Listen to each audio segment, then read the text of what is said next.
Haven't practiced since the last time I saw you, so I don't have a whole lot to add to about our team. Obviously, we'll go back to work today and focus on our first Pac-12 game versus a quality Stanford team. And but we have a lot of areas we're trying to improve on, and which is not a surprise. We knew that would be the case, and just I think been pleased with our team's approach to constantly try to get better. What can you just scouting report on Stanford? What do you see in them? And, they got pretty high rank. I think Stanford is off to a terrific start. I think that they have I think patiently put together a really complete team, and they have an outstanding backcourt, and they've got a front line that's very productive, and I think they have a really nice chemistry within their team, and their defense has been terrific, and so obviously they're off to a great start, and they've played well. Is there any kind of nice feeling of like hitting a reset button with conference plays, 0-0, kind of clean slate? Is that an approach you can give to the guys, or what's your kind of? No, I don't believe in reset. I think that's one of the issues with this generation is that they play video games and they get off to a bad start and they just hit reset and start over. That's not how life works. Our program is in the position that it's in, and the reality is that we have to work to change it. And we do recognize that the past is the past, and you have to focus on going forward. That's why the windshield is bigger than a rearview mirror. But we also have to recognize that we have issues that we have to address within our team and within our program to ultimately rebuild it. So it is, I think, a refreshing energy, if you will, because it's league play.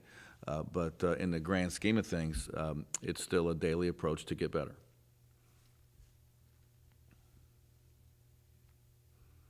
Has there been anything, now that you've had 20 games to coach them, or however many, any surprises, anything that really jumps out at you that you didn't expect going into the season? I'm not sure there's been a lot of surprises. I'm not pleased with certain things. I don't think that our defense is good enough, but I'm pleased that it's moved up, from where it scored a year ago. So I think we've made some progress there, but I'm not pleased that that because it can be better or should be better, needs to be better than where it is now. But I knew that was going to be a challenge coming in. I think that offensively, we knew it would be a work in progress. And so, am I pleased with how efficient we are offensively? No. But have we made progress? Most certainly. But we also have work to do. So I think that our eyes were wide open when we came, and so I don't think there's been a lot of surprises. But I have been pleased with these kids' approach to try and rebuild our team and our program, and that challenge is not for everybody, and they chose to commit to it, and there's going to be bumps in the road as they do that, but their approach has been something that I think we've all appreciated. You've spoken highly of Matt Bradley and the effort he's put in this year. What have you kind of done to kind of keep his head high as you guys kind of go through this kind of? One of the things I think with Matt, I think Matt when we started was probably the toughest guy on our team, and I coached him harder than I coached everybody else, and I think the first day or two that might have been a shock to him, but I just felt like he could be so much better than where he was, and I think he has become much better.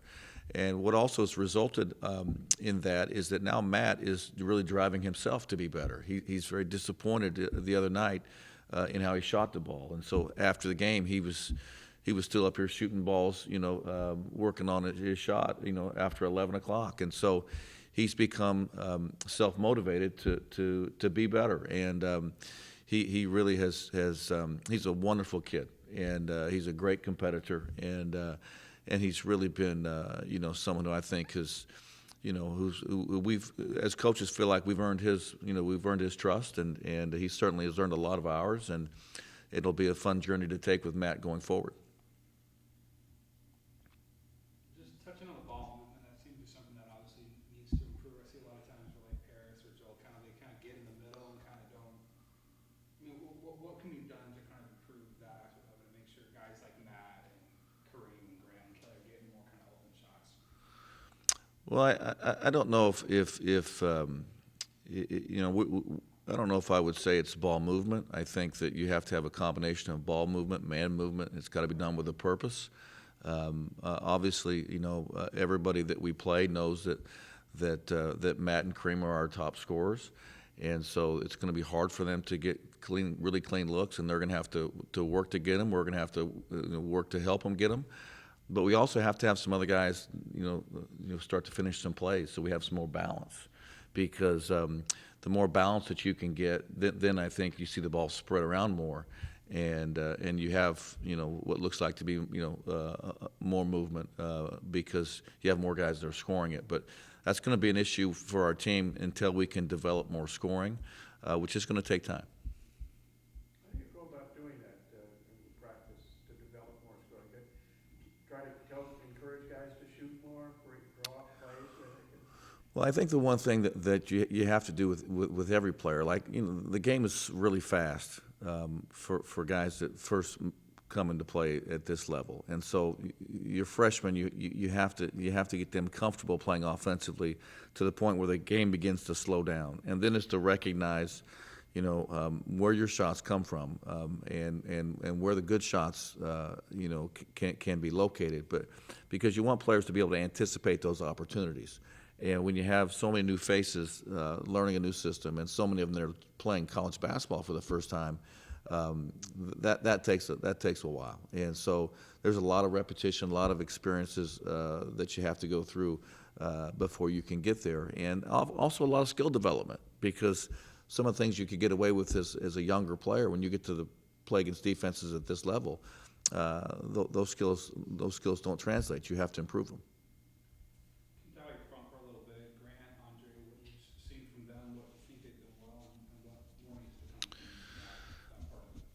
I think that Grant has obviously taken a huge step forward, and I think he's now getting comfortable and getting confident in his role as an offensive player. I would like him to be a little bit more aggressive, to be honest with you, because he has shot the ball at such a good clip.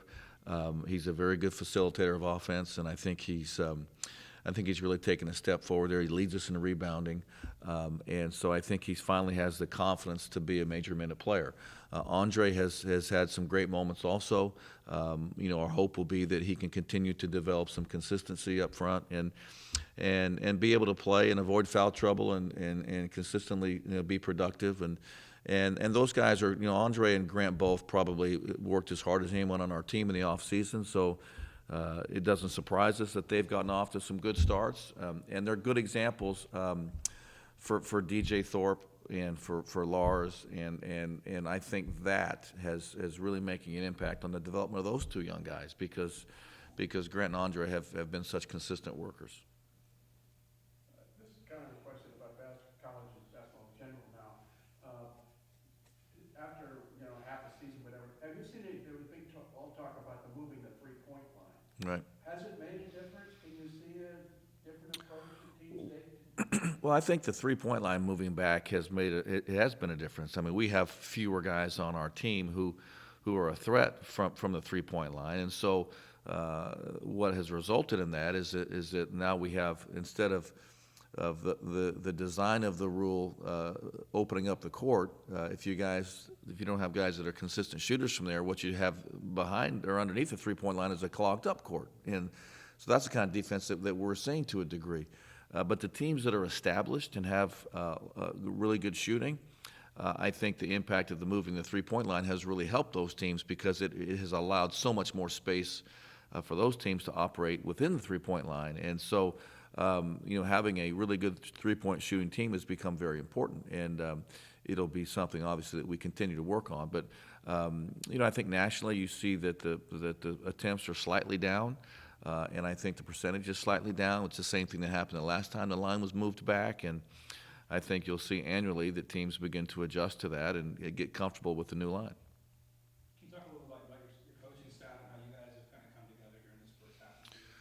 Well, our staff is, I've been very pleased with our coaching staff. I think that the chemistry within our staff has been terrific. I think the balance of expertise throughout the staff has been something that I've been really pleased with, and now that we've had several months together, I think we have a real good understanding of what we need to do going forward, and now we just have to run the race. It's a marathon. I think that all of them and everyone in their roles have really done a nice job and have a level of expertise that I think will make a difference. Anything else?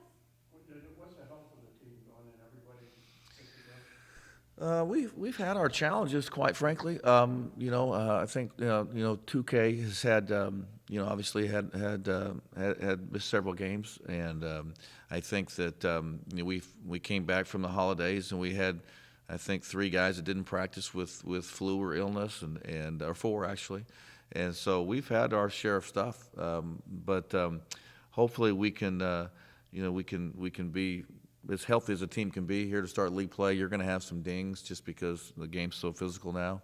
But I think we'll have everybody practice today, which will be the first time since before Christmas, and then hopefully we can stay healthy going forward. This is my last one. Yeah. You expect everybody to be able to play on Thursday night? Everybody be available? I would today, yes, I would say yes. Yeah. This is my last question. Kind of going off what he was saying. Just talk about a little about kind of where you are with the rotation and how comfortable you feel with it. It's kind of changed a little bit. Yeah, we've had. Well, it's not set. It won't be set until we're consistently playing at a high level. I think that we go into every game with some matchup challenges, obviously, and so we have to establish a more consistent defense and finding a group that can do that night in and night out is one of the goals that we have, and then if we can find that, then developing a rotation that fits offensively with that. But it's obviously still a work in progress. Good observation, though.